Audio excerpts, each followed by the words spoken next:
याद करिए, गुलामी के कालखंड के दौरान जब ये देश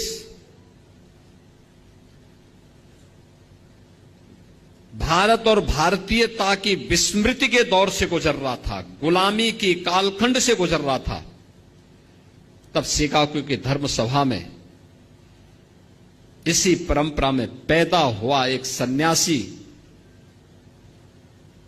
दुनिया के सभी धर्म गुरुओं के सामने इस बात का उद्घोष करता है कि मैं भारत की उस परंपरा से आया हूं जिसने सदैव मानवता के कल्याण का मार्ग प्रशस्त किया, और जो दुनिया के सामने इस बात की उद्घोषणा भी करता है कि मुझे गर्व है कि मैं हिंदू हूं। तो स्वामी विवेकानंद, याद करिए, इसी परंपरा में तुम मुझे खून दो मैं तुम्हें आजादी दूंगा का उद्घोष करने वाले नेताजी सुभाष चंद्र बोस पैदा हुए। यानी कलम का ही नहीं, तलवार की भी पूजा की है, और दोनों के समन्वय से ही समाज और राष्ट्र की व्यवस्था चलती है। याद करिए, स्वतंत्र भारत में भारत का संविधान कैसे बनना चाहिए,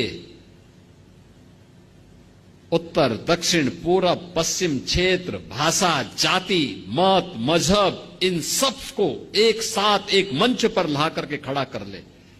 कोई नाम, तो नाम आया डॉक्टर राजेंद्र प्रसाद जी का।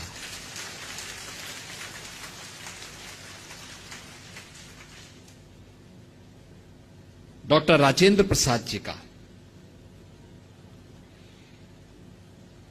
स्वतंत्र भारत में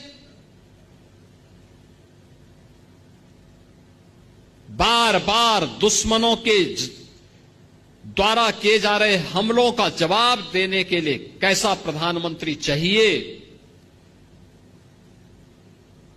तो लाल बहादुर शास्त्री ने 1965 में पाकिस्तान को नाकों चने चबवा करके स्वतंत्र भारत में पाकिस्तान को उसकी औकात दिखाने का काम भी किया था।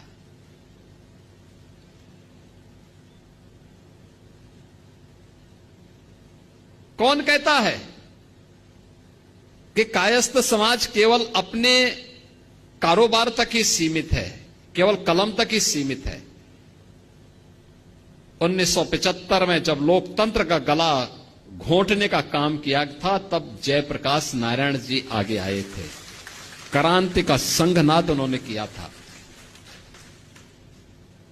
और जब लोग ये बोलते थे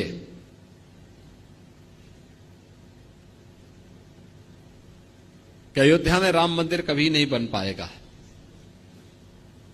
तो महर्षि महेश योगी जी ने हॉलैंड में राम के नाम पर सिक्का चालू कर दिया था। यानी भारत से बहुत दूर हॉलैंड में उन्होंने भगवान राम के नाम पे ही करेंसी जारी कर दी। यानी एक ऐसी परंपरा, अगर आप हिंदी साहित्य में जाएंगे, उपन्यास की विशिष्ट शैली जो भारत की उस समय की ग्रामीण पृष्ठभूमि को प्रस्तुत करता है। मुंशी प्रेमचंद इसी गोरखपुर की धरती पर उन्होंने अपना उपन्यास यहां रचने का काम किया था।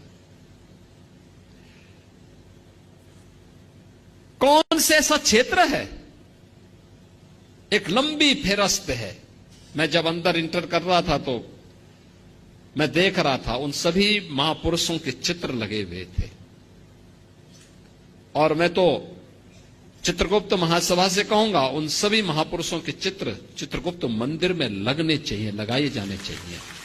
उनके इतिहास के बारे में वर्तमान पीढ़ी को बताया जाना चाहिए। याद रखना, अपने महापुरुषों के गौरव से ही वर्तमान पीढ़ी प्रेरणा लेती है और आगे बढ़ने का रास्ता अपना प्रशस्त करती है।